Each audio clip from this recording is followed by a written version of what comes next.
सत्यानन्दचिदात्मने सर्वान्तरात्मने श्रीमद् वेङ्कटेशाय मङ्गलम्।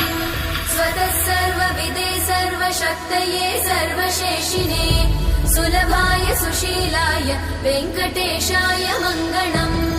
परस्मै ब्रह्मणे पूर्णकामाय परमात्मने प्रयुञ्जे परतत्त्वाय वेङ्कटेशाय मङ्गलम्।